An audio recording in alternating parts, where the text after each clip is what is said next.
అంటే they play for the college, the play for the institution. మీరు ఇప్పుడు సినిమాలో యాక్ట్ చేసేది ఇన్స్టిట్యూషన్ కోసం కాదు కాదు, అంటే ప్లే ఫర్ ద కాలేజ్ అవ్వచ్చు, లేకపోతే దే ప్లే ఫర్ దెమ్సెల్వ్స్ కూడా అవ్వచ్చు.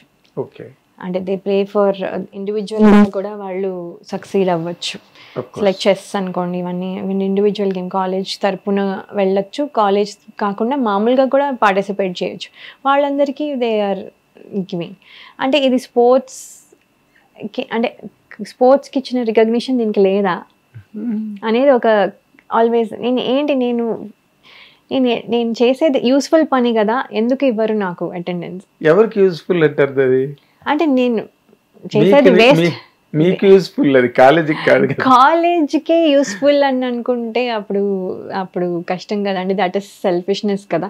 మనం సాధించడానికి వెళ్తున్నప్పుడు ఇన్స్టిట్యూట్ కూడా హెల్ప్ చేయాలి కదా, సపోర్ట్ చేయాలి నేను అనుకుంటున్నాను. అంటే మనం చేసేది యూజ్లెస్ పని అయితే కాదు కదా అని నా ఫీలింగ్. అంటే నేను ఇప్పుడు ఎగ్గొట్టే సినిమాలు చూడడానికి వెళ్ళట్లే, సినిమాలు చేయడానికి వెళ్తున్నా.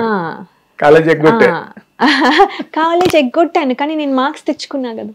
అది అక్కడ మీ క్రైటీరియా ఉంది. నా ప్రాబ్లం ఏంటంటే మీకు మార్క్స్ తెచ్చుకోకుండా నన్ను పంపించొద్దు, కానీ మార్క్స్ తెచ్చుకోలేదనుకోండి, ఇప్పుడు ఫస్ట్ ఇయర్లో ఇన్ని సబ్జెక్ట్స్ పోయాయి అనుకోండి, you can still go to second year, but it will be backlog. Of course అది నేను డైజెస్ట్ చేసుకోలేకపోయాను. అంటే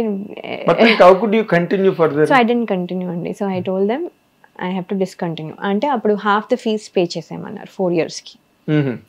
so half the fees pay చేసి వచ్చేసాను. Then now I wanted to study. ఎలా చదువుకోవాలి ఇప్పుడు?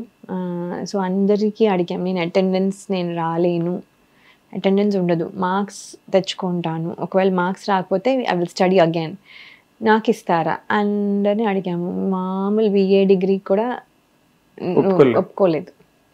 అంటే BA నార్మల్ చాలా తక్కువదని కాదు, వాట్ ఐమ్ సెయింగ్ ఇస్ దానికి కాంపిటీషన్ లేదు కదా. అది ఆర్ట్స్ గ్రూప్కి కాంపిటీషన్ అంటే అందరూ నేను చేయాలి అనే ఒక రేస్ అయితే లేదు కదా. దానికి కూడా యాక్చువల్గా దాన్ని దుప్పటి గ్రూప్ అంటారు. అంటే దుప్పటి కప్పుకొని చదువుకోవచ్చని. అదే అంటే ఏమో మరి అది కూడా కష్టమేమో, బట్ కానీ దాని కాంపిటీషన్ లేదని నా ఉద్దేశంలో, దాన్ని తక్కువ చేయటం లేదు. సో దానికి కూడా వాళ్ళు ఇవ్వనన్నారు. సో అయితే అప్పుడు ఇంకా ఏం చేయాలో తెలియక ఇగ్నోలో BCA అండ్ MCA చేసి, సో నా MCA కూడా అయిపోయింది, నా పెళ్ళికి ఫిక్స్ అయింది. నేను నా లాస్ట్ ఫిల్మ్ కూడా అప్లై చేశాను, 2006లో పెళ్లి చేసుకున్నాను. ఇవన్నీ ఒకటేసారి అయ్యాయి. బ్రహ్మాండం, అన్ని ఒకేసారి అవునవును, విన్ మీద విన్. కానీ సౌందర్య గారు పోయిన తర్వాత మీరు ఆ ప్లేస్కి వెళ్తారని చాలా మంది ఎక్స్పెక్ట్ చేశారండి. అవునండి, but you are not available. Maybe అది నేను రైట్ డెసిషన్ రాంగ్ డెసిషన్ తెలీదు. లైఫ్లో రైట్ డెసిషన్ అనుకుంటున్నాను, కెరియర్లో రాంగ్ అయ్యి ఉండొచ్చు.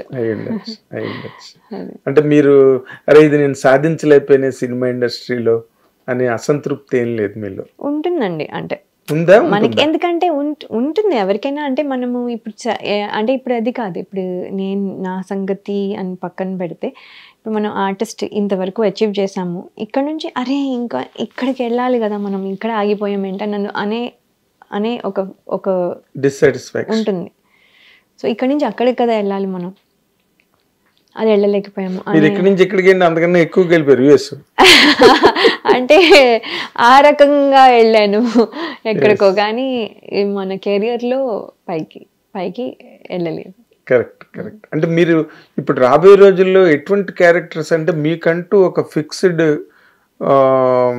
ఇది ఉన్నదండి, అంటే ఒక ఫిక్స్డ్ ఐడెంటిటీ ఉంది లయ అంటే.